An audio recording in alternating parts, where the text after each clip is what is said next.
The first thing you need to understand is that I didn't mean to do it. Not really.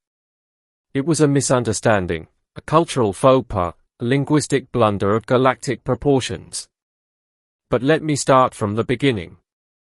My name is Jack Harper, and I'm a Xenolinguist, a fancy title for someone who studies alien languages and tries to make sense of them.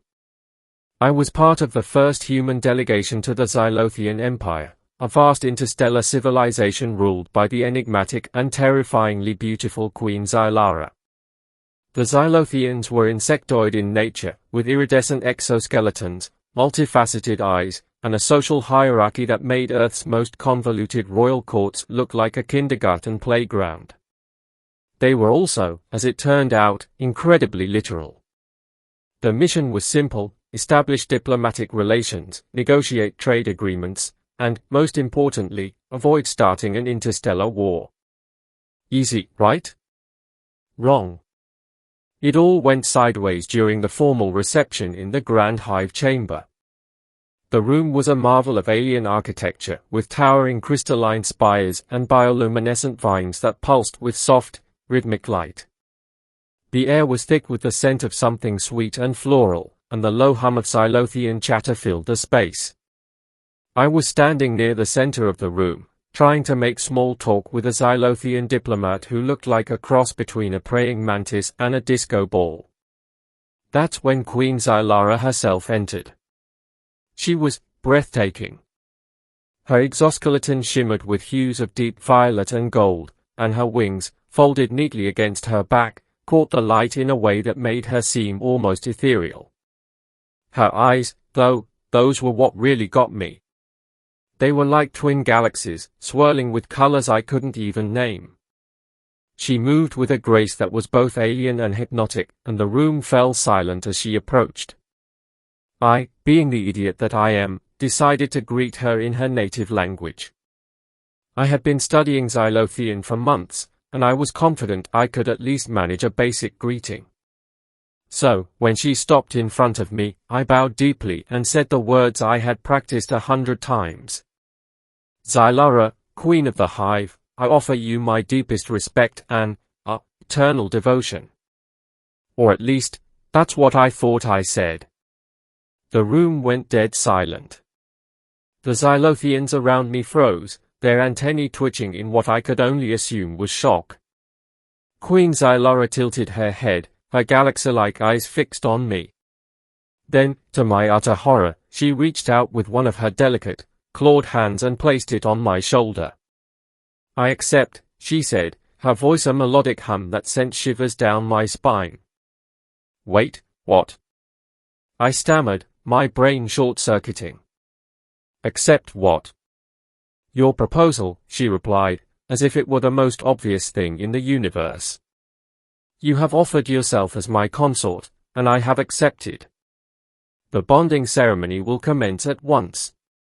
I felt the blood drain from my face. No. There's been a mistake. I didn't mean, I wasn't trying to. But it was too late. The Zylothians around us erupted into a flurry of activity, their chittering voices rising in what I could only describe as excitement. Before I knew it, I was being ushered out of the chamber and down a series of winding corridors, Queen Xylara leading the way with an air of serene determination. Your Majesty, I tried again, stumbling to keep up with her long, graceful strides. This is all a misunderstanding. I didn't mean to propose to you. I was just trying to show respect. She paused and turned to look at me, her expression unreadable. In Zylothian culture, the words you spoke are a formal declaration of intent to bond. There is no greater honor than to be chosen as consort to the Queen. To rescind such an offer would be unthinkable. I swallowed hard. But I'm human. I didn't know. Ignorance is no excuse, she said, though there was a hint of amusement in her voice. But fear not, Jack Harper. I find your enthusiasm endearing. You will make a fine consort. I opened my mouth to protest, but she was already moving again, and I had no choice but to follow. The bonding ceremony, as it turned out, was a highly ritualized affair involving a lot of chanting, some kind of glowing nectar that I was forced to drink, and a symbolic exchange of, well, let's just say it involved a lot of antennae touching. By the end of it, I was officially the Queen's consort, and there was no going back.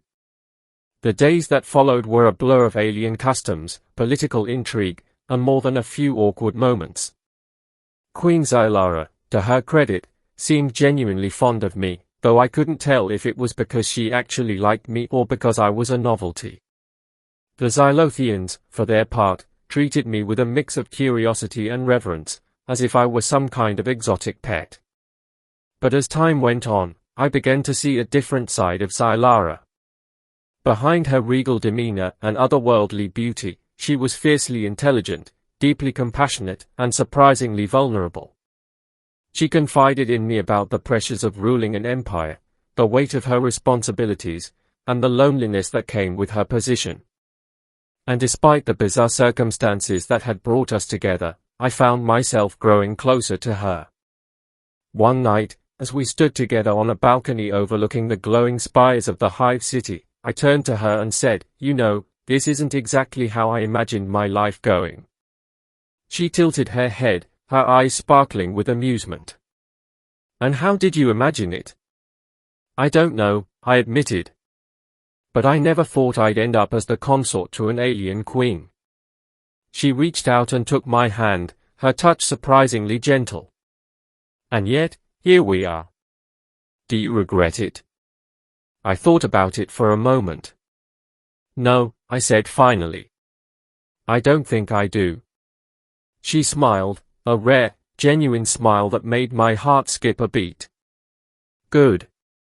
Because I would not trade you for all the stars in the sky, Jack Harper."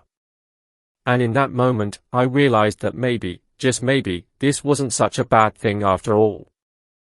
Epilogue. Years later, as I stood by Xylara's side during the signing of the first interstellar trade agreement between Earth and the Zylothian Empire, I couldn't help but smile. What had started as a colossal misunderstanding had turned into something I never could have imagined, a life filled with adventure, love, and a sense of purpose I had never known. As the delegates applauded and the cameras flashed, Xylara leaned over and whispered, "You have done well, my consort." I grinned. I had a good teacher. And as we walked out of the chamber together, hand in hand, I realized that sometimes, the best things in life come from the most unexpected places.